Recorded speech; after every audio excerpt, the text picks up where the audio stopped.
gonna be very ad-lib, very just off the cuff. I built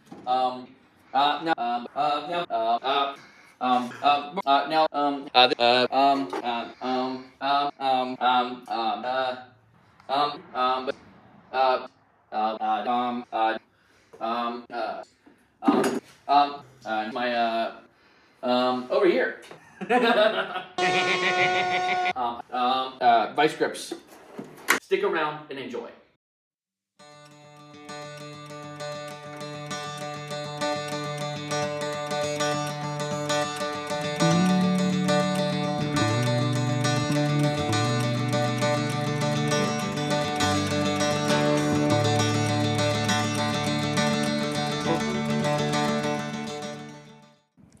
Hey guys, so in today's video we're going to do a little walk through the shop. It's going to be very ad-lib, very just off the cuff, so just follow me. We're going to show you the outside shop. Alright, this right here is where the magic happens. And by magic I mean my sweat, blood, and tears. That was an overreaction. Right here is the primary workstation. So we've got my older grindy boy, as you can see so kindly painted onto the side. Grindy boy. This is version 1. I built this about 2 years ago when I first started Forged AF blades. It's a little 1.5-horse motor, and if you come over here, you can see the electronics are very, very high-tech and sophisticated. We made this one up. It's fiction. Wall outlet switch. On and off. That's it. That's all you need. I made many a blade with just a nice little on-off, nothing fancy. Now this grinder here has the small wheel attachment, but it also has your standard flat platen right here. So you can take that head, put it in that same grinder. You can also put the contact wheel on that grinder if you so choose. But primarily we use this one for the small wheel and occasionally doing flat platen work. But for the most part, this is our small wheel grinder. Now if we move over here, this is Grindy Boy V2. This is version 2. I actually built this one the right way. I don't know if you noticed, the other one's built left-handed. This is a right-handed grinder. I totally intended to do that. That makes sense. Regardless, we don't read instructions in this household, so this one was done properly, that one wasn't. This is the Gen 5 house-made grinder. So we got our standard work rest here. This can be pulled out, stored under here. We also have house-made precision adjust table. This is for doing bevels on some of the... A few moments later. Yeah, of course. It would mess up on me while I'm doing this. But regardless, we keep our tooling over here. Now, the fun part about this grinder is this is a variable speed drive. So, we have full speed control over here. That's super great for doing grinding post heat treat, and with as much compromise stuff as we do a lot of grinding post heat treat. So this lets me dial in my speeds and feeds, and really get some heat control. Now on heat control, we also have the house-made mister system over here. Now this one is brand new, so I haven't really got my knob system worked up just yet. But if you look on this grinder over here, on the old guy, we've got our original mister system, and I have it just on one little valve down here. That makes it super easy, so if I need it, I need it. If I don't, pop it down to the bottom, store it. Now both those misters are feeding from this really awesome ammo can that we found while we were on a escapade getting some tooling.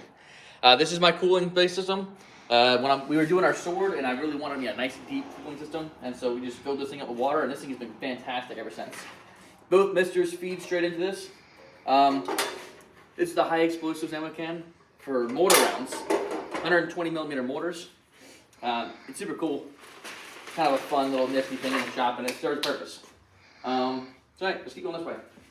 So over here, we've got the air compressor. Now, you sit right here in the little dirty section, blow it off with the air compressor, and now and then just sort of compress the air to get all the dust off it, but for the most part, it's right there. We get the little inline water filter. That's a lot of water. It's got a lot of water in it right now, but it's doing its job. Next to that, we got our bandsaw. bandsaw. She's a little floppy right now. She needs some maintenance. My lovely cameraman here might have stripped out the threads on it. May have, or May or may not have.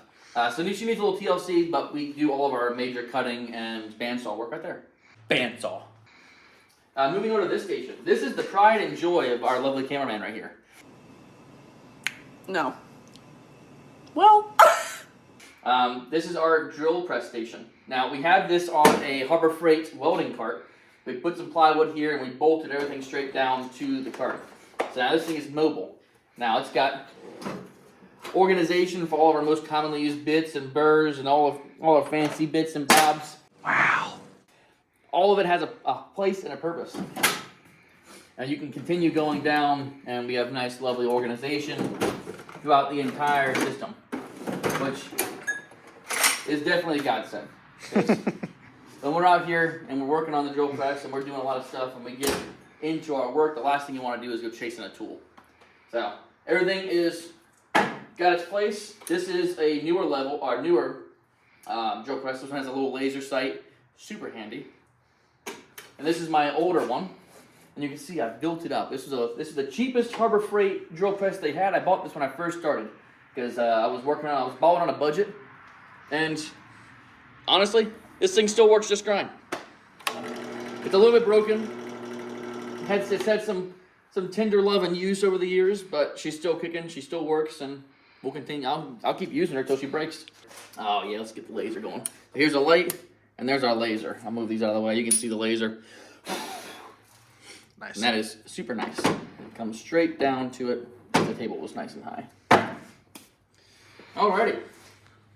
Here is something we have been in the process of getting worked up for a while now. Now, we bought this thing, shoot, it's been 6 months ago we had this thing. We bought it in. She's been a beast to get set up and ready, but she's finally working. Now, this is a 3-phase project surface grinder.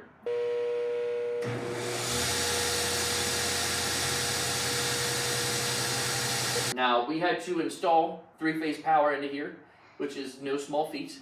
When we first moved into this shop had one singular 15 amp outlet at 120. This thing takes 240 at 3-phase, which is was not here. So we installed this. Come over here, Corbin. We installed this sub panel in here. So we got full 240 volt power coming straight to the shop. You got drop down leads, and if you look right down here on the side of the machine, we mounted a 3-phase inverter. So this right here is a rotary phase shifter. Now on the inside, we got our motor in there. Hello there. But this right here is now switching that 240 single phase in to 240 3-phase. So we can run our surface grinder. Now we got a nice little section here, and then we can take we'll do this safely. You can pop that down right there, and you can see she's full moving. Mag chuck, that thing is now stuck on there. And then you can work this thing all in there and give her a nice flat surface. Now, I ain't gonna go through all that right now, but you guys get the gist of it. So we'll be working this into our workflow coming soon. But this thing, $500, Basic Marketplace. Basic Marketplace is an awesome thing. Y'all should definitely use it if you aren't already. Alrighty, moving over. It is winter time now, but in the summertime, it gets really freaking hot in here. So big fan. Self-explanatory. Alright, moving over here. This is our metal welding table. It is not flat, it is not pretty, but it is sturdy. He was special. At the end of the day, that's all we needed. So I've got me a little multi-process machine over here. It's a little 120 TIG stick MIG machine. I know about enough on all 3 methods to get myself stuck metal. And that's what I need for this. Now TIG, I have some more practice with. We have a TIG torch going here. Primarily we use a TIG torch for copper mine. So if we're ever doing our own Damascus, we can weld our billets up right here. Clamp the big billet into the big vise, and give her some hell. Got a little tiny jeweler's oxyacetylene torch. We like to use this quite often for doing heat anodizing on tie masks. But yeah, this is the welding cable. Enjoy. Moving over to this station, we got our buffing and polishing station. Now, ignore this guy. This is what I used to grind all my knives on when I was like really new.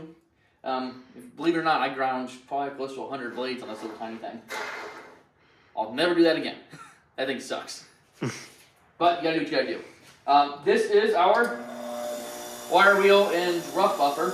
So I've got this thing set up. This is not supposed to be a buffering wheel, but it works really fine for just doing like small intermediate stuff. Things I don't want to actually put the real buffing wheel on. So this is just intermediate. This is for handle fit up. So when we're trying to shape and size our handle bolts, we can use this machine right here dedicated for it. And having this machine dedicated to that is just, it makes it super nice. So it's just right there. Over here, we just recently got the big buffer wheel. This is the bigger one from Harbor Freight, and this thing is awesome. Big buffer wheel, you got a nice unstitched belt over here, and stitched buffing wheels over here. This is awesome, super powerful machine, and it makes my my polishing life a lot better than the little tiny machine we had before. Over here, this is where I have my micro lathe. Round object maker. This is my mini lathe. Again, Harbor Freight. Harbor Freight, if you can't tell, is my favorite store in the world. That's my opinion! Anyone who doesn't agree with me, well, one day you'll figure it out. So this is the mini lathe. I've made wedding rings over here. I've made pieces for knives. We're about to make our sword pommel and everything over here. So this little machine doesn't get used a whole bunch, but when we just having access to it is awesome. Highly recommend it. Toolbox. Tools. Self-explanatory. I am an organization person. I like my tools to be where they're supposed to be when they're supposed to be there. And so if you can, if you notice, everything is well organized. Electrical tools. Screwdrivers. Tools. Vice grips. Tools. Wrenches. Tools. Sockets. Tools. Gotta use tools. So keep our tools. Moving over to the fun station. So this is where we get more job specific tooling. We call it Forge Day for a reason. This is the forging station. Forge. So we got ourselves a house-made Apollo forge. Forge. This is a ribbon burner forge. Forge. Come in real close. We're gonna go do an in-depth walkthrough. Go ahead and start panning around. We'll go ahead and plug this thing in so we can give them a full tour of the system. Hey, you know. All right. So this is our lovely Apollo forge. So this right here is my lovely little PID system. How you doing? So this is my modification on the Apollo forge. I wanted a temperature control, and so this little probe right here. Wrong. Or sorry, this probe right here reads out the temperature on the inside of the forge. Now this hole goes all the way to the inside of the forge. You can see it hanging out right back there in the back. That reads out my temperature right at the hottest spot of the forge. So whatever this reads out when it's lit is the hottest temperature this thing can reach. Now, if you look to the back, I'll tilt this a little bit this way. This is the electronics. Oh, wow. There's lots of safeties involved. Once this, still low propane, but alright. So, A few moments later. you smell it? Yeah. There's lots of safeties involved.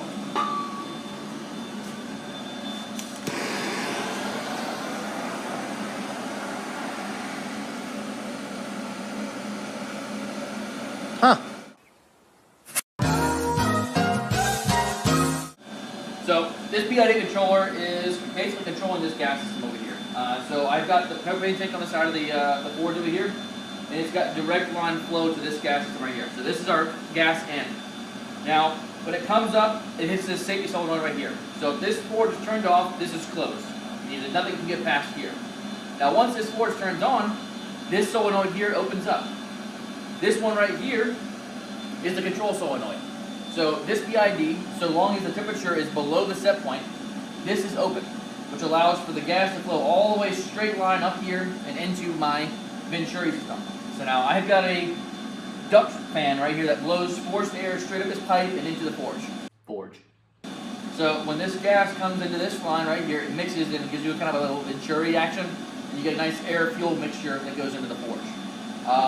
Now once this temperature control right here, so once this thermal probe reaches the temperature that is set on the PID, this closes, which allows no gas to go through this line, except we have this diversion track here.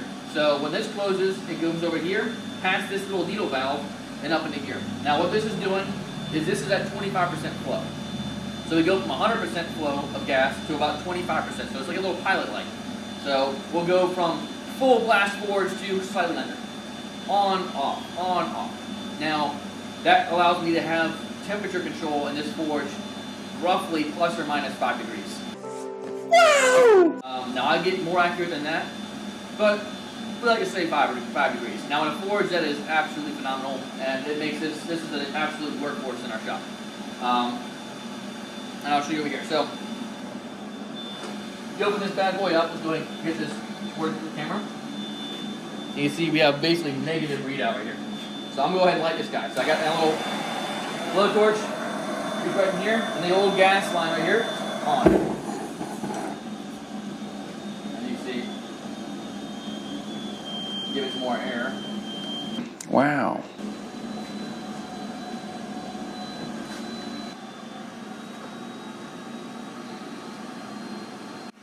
Alright, so we're gonna go ahead and light this thing and show you guys what it looks like when it's lit. Blowtorch facing in, I stay away, I look away. So there's lots of safeties involved. Open the gas. So we got a full ribbon burner forge here. So there's a whole bunch of open holes right here. And so that allows that gas air mix to go in right there. So you have a little bit more control over here. It is for our gas primary feed. So I can go rich environment, or I can go lean environment. Whoa, that was really lean. So you can go just about anything you want on this thing. So I like to have a pretty gas-filled environment. Something about right here. And as this thing heats up, it'll get you a bright cherry red, yellow, hot pink, depending on what you set it to. That's the forge. That's my workhorse. It's my baby. Here we go. So here is our leg vise. So this is where we keep things straight after heat treat. So we'll put our little straightening jigs. I've got different size straightening jigs and everything down there. We also have our 3-pin jig. So this pop right in here, and this thing will bend warps out of blades. It's notorious for snapping blades in half, which our cameraman Corbett will show you that in the next video when we go inside, because we've got a couple on the wall of shame inside. Alright. This is also our hammer rack. So all of my hammers, my tongs, anything hot work related sits right up here on top. So you see hammers. Crazy hammer. Wow. Everything sits right up here on top. And tongs, everything. So if I need it while I'm forging, it's right here. Now, move over to our anvil. So, I am a Harbor Freight guy. I'd like to take this chance to apologize to absolutely nobody. I like my Harbor Freight. So, I've got me one of the Harbor Freight Doyle anvils. Now, it's not a 300-pound antique anvil, but it is affordable, and with some TLC and some care, you can make this thing an absolute workhorse. Now, I've rounded the corners on this side. I've left one sharp 90 here and here, but everything else is rounded nice and smooth. And when you mount it to a drive shaft for an industrial shredding machine and a massive straight tooth gear, you turn what is a 100-pound, 120-pound anvil into what is now a 350-pound anvil. And this thing is absolutely fantastic. It's got some great rebound. I love this thing. So my anvil works great. She's pretty. Nice and spray painted so it doesn't rust as much on me. It works good. We keep our quench tank nearby as well. Now eventually this is going to get swapped out for our water cooling tank. But quenching oil is expensive. And so we are going to be saving up for our 17 gallons or so of quenching oil. But for now, this thing works great. I quenched the sword in it. I quenched all the blades in it. It works just fine. Yeah. I think that is everything out of here in the hot shop. So I'm going to pass it on back to my brother Corbin. Thanks for watching. If you like something, you have any questions, if I missed something you really want to know about, shoot me something in the comments. I'll look through them later on and then we can talk. Well, that's a wrap for today. Thanks for watching. My name is Corbin, and I am a professional Carson wrangler, entrepreneur, and theologian. If you enjoy the video, like and subscribe for more. If high-quality knives is something that interests you, head over to our website at forgedaf.com, where you can find tons of resources there. Thanks for watching, and we'll see you in the next one. Tools.